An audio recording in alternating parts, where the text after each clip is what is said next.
हर्ष और हिरल शहर में नए आए थे। पिछले करीबन 1 महीने से हर्ष और हिरल शिफ्ट होने के चक्कर में बहुत ज्यादा बिजी थे और इसी वजह से अब जाके सब ठीक ठाक हुआ। घर में सारा सामान ढंग से सजाया गया और आज जब एक संडे मिला तो हिरल ने आराम करना ही बेहतर समझा और हर्ष ने सोचा कि जरा हुलिया ठीक कर लिया जाए। सैलून ढूंढने निकला तो थोड़ी आगे जाकर ही हर्ष रास्ता भूलकर भटक गया, लेकिन फिर जिस बिल्डिंग में शिफ्ट हुआ था वो दूर से ही दिख रही थी तो थोड़ा इधर उधर जोड़ तोड़ लगा के उसने रास्ता ढूंढ लिया और किस्मत सैलून भी मिल गया।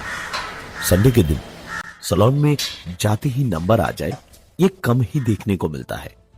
हर्ष कुर्सी पर बैठ गया, उसके बाल कटते रहे, शेविंग करवाई और मनपसंद तरीके से उसने अपने बाल भी कटवाए थे। हर्ष जब वापस घर पहुंचा तो हिरल ने उसे देखते ही कहा, अरे क्या हुआ, बाल क्यों नहीं कटवाए? सैलून नहीं मिला क्या? हर्ष ने हंसते हंसते कहा, मैडम सैलून भी मिल गया और बाल भी बहुत अच्छे काटे उसने, देख तो लो एक बार अच्छे से। हर्ष की ओर पलटकर इस बार अच्छे से देखते हुए हिरल ने कहा, तुम खुद को आईने में देख लो, मुझे खाना बनाना है। हर्ष ने आईने की ओर पलट के खुद को देखा तो उसे अपनी आंखों पे और बीते कुछ घंटों पर यकीन नहीं हो पा रहा था। उसके बाल और दाढ़ी वैसे ही बढ़े हुए थे जैसे सैलून में घुसने के पहले थे। 200 रुपए ही लेकर निकला था हर्ष अपने घर से, जिसमें से 150 रुपए खर्च हुए थे। जेब में हाथ डालकर देखा तो सचमुच सिर्फ 50 रुपए ही बचे थे उसके पास। हर्ष तुरंत भागता हुआ वापस बाहर भागा। रास्ता उसे याद था तो सीधा सैलून वाली गली की ओर ही भागा। रास्ते में जितनी दुकानें आई हर एक के कांच में खुद को देखता देखता हर्ष भागे जा रहा था, इस उम्मीद में कि शायद कोई आईना उसे वो दिखा दे जो वो देखना चाह रहा था। लेकिन अफसोस ऐसा कुछ नहीं हुआ और जब उस सैलून के सामने पहुंच के हर्ष रुका तो देखा कि सैलून बंद पड़ी थी। सर पे हाथ रखे इधर उधर देख ही रहा था जब एक आदमी गुजरता हुआ दिखाई दिया। हर्ष ने उससे पूछा कि सैलून दोबारा कितने बजे खुलेगा?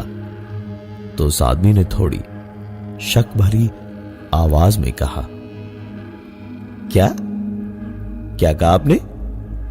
भाई साहब ये सैलून पिछले 9 सालों से बंद पड़ी है। हर्ष को तो अपने कानों पर यकीन ही नहीं हो रहा था। उस आदमी को हर्ष ने बताया कि वो भी कुछ देर पहले ही यहां से बाल कटवा के शेव करवा कर निकला है और ये सुनते ही वो आदमी जैसे किसी गर्म भट्टी में खड़ा हो गया हो। बुरी तरह पसीने से तरबतर होकर बहुत ही दबी और गहरी आवाज में उसने कहा, अगर आप सच कह रहे हैं ना तो अगले 3 दिन घर से मत निकलिएगा, अंदर ही खुद को बंद करके रखिएगा। हर्ष पर जैसे बिजली गिरी हो, उसे कुछ समझ नहीं आ रहा था कि ये सब क्या हो रहा था। किसी भी चीज पर यकीन करना उसके लिए मुश्किल हो रहा था।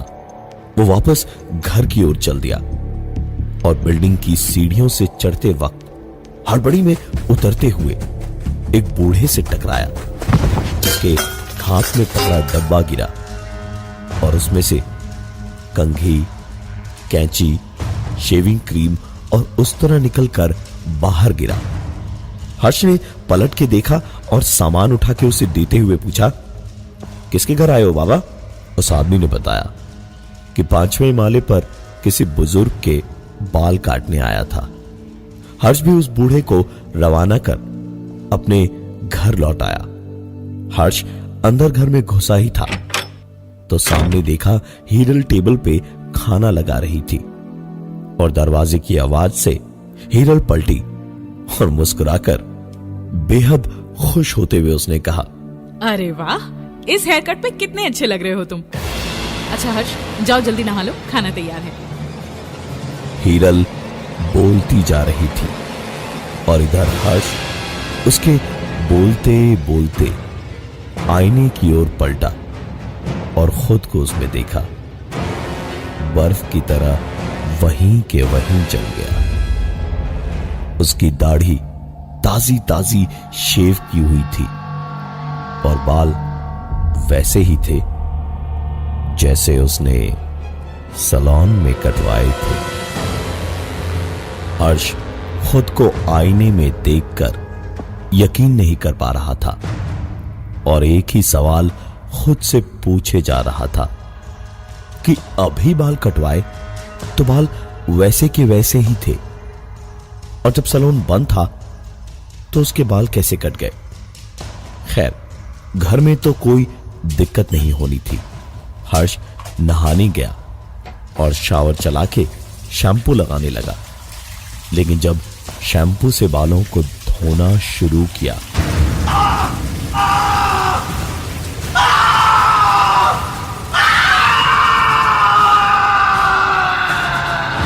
बाल धोते धोते हर्ष के सारे बाल गुच्छों में टूट टूट कर हर्ष के हाथों में तब तक आते गए जब तक पूरे सर से बाल खत्म नहीं हो गए। हीरल ने हर्ष की चीख सुनी और दौड़ी हुई तुरंत बाथरूम तक पहुंची और बाहर से ही खटखटाते हुए चिल्लाई, क्या हुआ हर्ष? तुम चिल्ला क्यों रहे हो? सब ठीक तो है ना? हर्ष, क्या हुआ? हर्ष तौलिए में ही सर झुकाए दरवाजा खोलकर बाहर निकला और रोते हुए हीरल से कहा, हीरल, पता नहीं क्या हो रहा है, मेरे सर के बाल देखो, सारे के सारे बाल झड़ गए, गायब हो गए मेरे सर के बाल। हीरल हैरानी भरी निगाहों से हर्ष के सर को देखते हुए बोली, बाल तो एकदम ठीक है हर्ष, क्या हो गया है तुम्हें?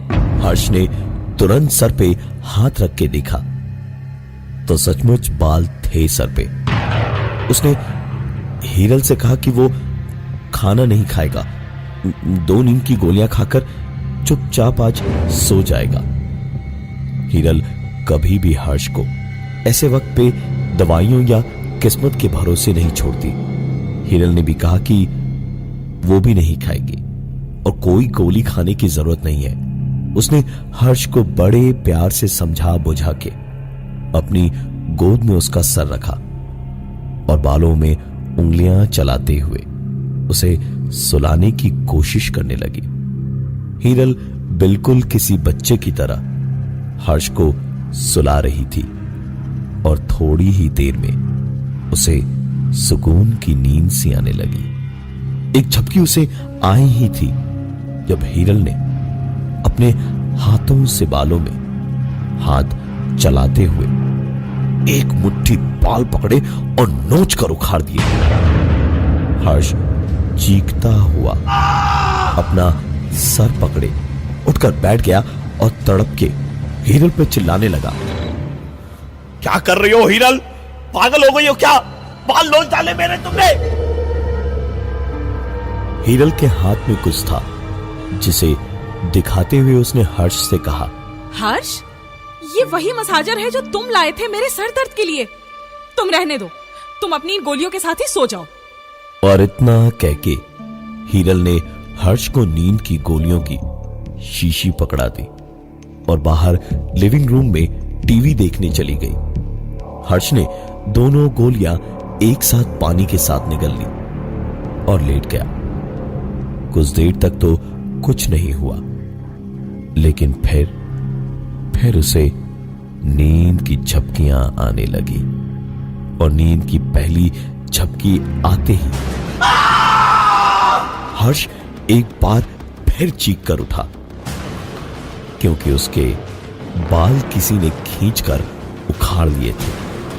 हर्ष को दर्द तो था, सामने उसके बिस्तर पे बड़े बाल भी दिख रहे थे, लेकिन नींद की गोलियों का नशा इतना था कि आंखें ठीक से खोल ही नहीं पा रहा था हर्ष। धीरे धीरे नींद के नशे में उसकी आंख फिर से लगी। हर्ष के नाखून को किसी ने उंगली के अगले हिस्से के समेत काट दिया था। हर्ष इस वक्त इतने दर्द में था कि उसके बर्दाश्त के बाहर था सब कुछ। हर्ष बुरी तरह चीख और चिल्ला रहा था। उसकी चीखें सुनकर बाहर से उसकी बीवी हीरल भागती हुई अंदर आई और अंदर आते के साथ ही हर्ष को देखते हुए बोली, अब क्या हुआ? क्यों चिल्ला रहे हो? हर्ष ने दर्द में तड़पते हुए हीरल से कहा, मेरी बात का यकीन नहीं हो रहा ना तुम्हें?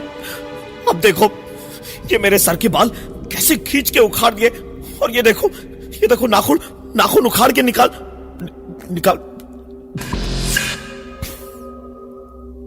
लेकिन हर्ष अपनी बात बीच में ही रोककर खुद को ही हैरानी से आईने में देखने लग गया, क्योंकि उसके पूरे बदन पर एक खरोंच भी नहीं थी। हर्ष का यह हाल हीरल के लिए भी देखना अब मुश्किल होता जा रहा था। उसने हर्ष से डॉक्टर को दिखाने की बात कही, जिस पे हर्ष ने भी इनकार नहीं किया और उसी शहर में रहने वाले अपने एक दोस्त का नंबर दिया और सो गया। उस दोस्त को फोन करके हीरल ने पूरी बात बताई तो डॉक्टर घर पे ही चेकअप करने को मान गए और कुछ ही देर में उनके घर डॉक्टर पहुंचे और हर्ष को जगाकर बस स्टेथोस्कोप कान में लगाया ही था जब हर्ष पागलों की तरह उसे देखते हुए चिल्लाने लगा, ये तो वही है, वही सलोन वाला है। ये मार डालेगा मुझे, ये मारना चाहता है मुझे, ये मार देगा मुझे, ये मार देगा मुझे।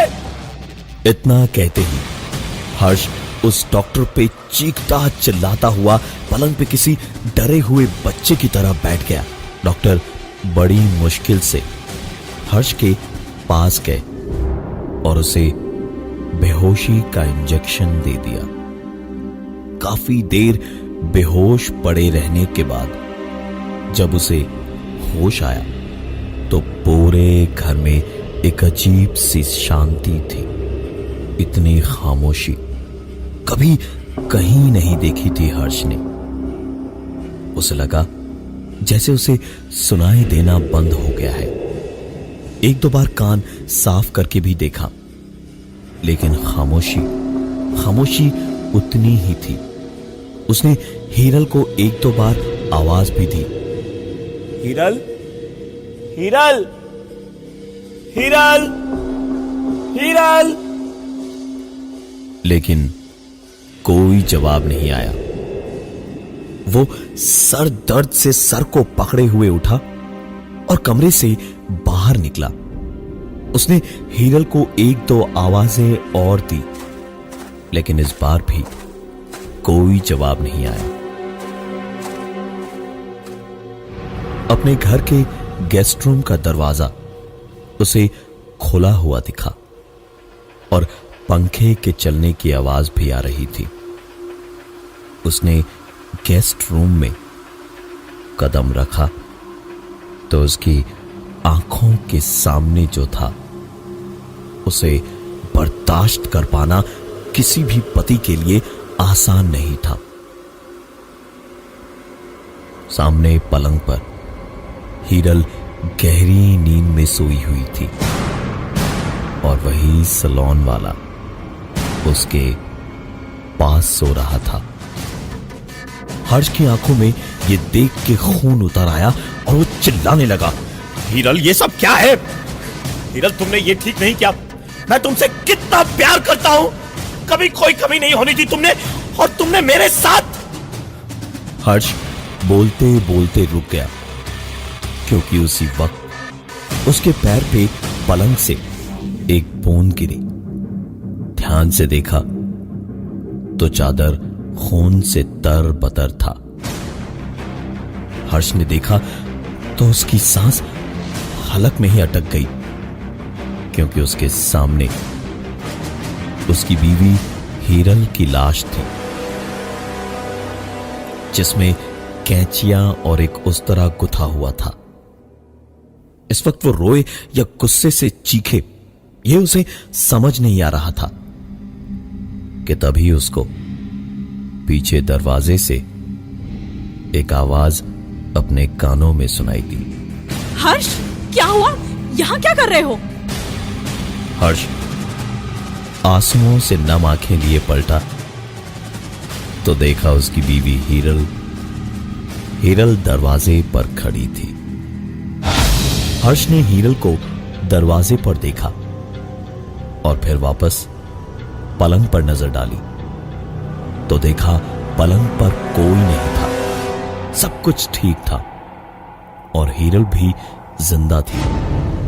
हर्ष किसी भी तरह की मुसीबत में हीरल को नहीं डालना चाहता था। तुरंत हर्ष हीरल को धक्का मारकर वहां से बाहर निकला और सीधा घर के बाहर निकल के भागने लगा।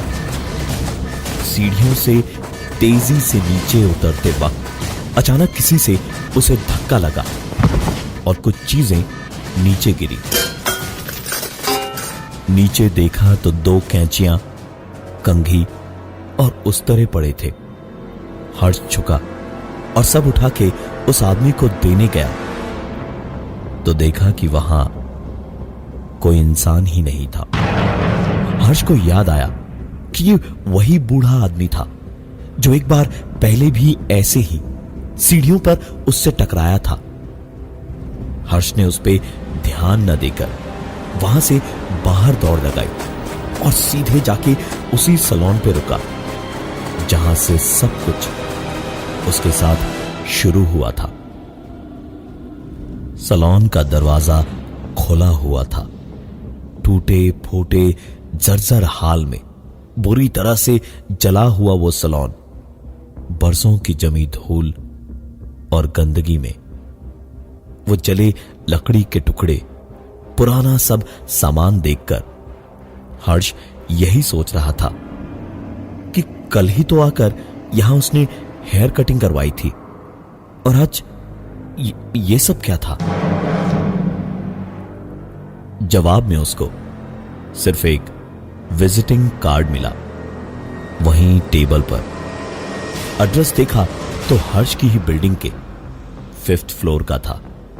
हर्ष ने कार्ड लिया और सीधे वापस अपनी बिल्डिंग में उस फ्लैट पे पहुंचा। दरवाजे को खटखटाया। तकरीबन 2 मिनट के बाद दरवाजा एक बूढ़े आदमी ने खोला। उसने हर्ष को देखकर पूछा, जी कहिए। हर्ष ने उससे कहा, यशवंत शर्मा जी से मिलना था, मैं यहीं 1st फ्लोर पे शिफ्ट हुआ हूं। उस आदमी ने हामी भरी और बताया कि वही यशवंत शर्मा है और हर्ष को अंदर बुला के बिठाया और कहा, मुझे तो पता ही नहीं कि यहाँ कहाँ कौन कौन रहता है। खैर आप बताइए मुझसे क्या काम था। हर्ष ने उस आदमी को बताया कि पिछले 2 दिन से उसको काफी सारी परेशानियां उठानी पड़ रही हैं उस सैलून में जाने के बाद से, और आज वहां से यशवंत शर्मा के नाम का कार्ड मिला है। यशवंत शर्मा ने सैलून की बात सुनते ही पूछा, कब गए थे आप वहां? हर्ष ने बताया, 1 दिन पहले ही गया था। तो यशवंत ने हर्ष को पूरी कहानी बताई कि वो सैलून यशवंत का था। काफी अच्छा सैलून माना जाता था इलाके का। एक रात पता नहीं कैसे आग लगने पर पूरा सैलून तबाह हो गया। एक बूढ़ा कारिंदा था जो उसी आग में चल बसा था। उसका इस दुनिया में कोई नहीं था, वहीं सलोन में ही रहता था।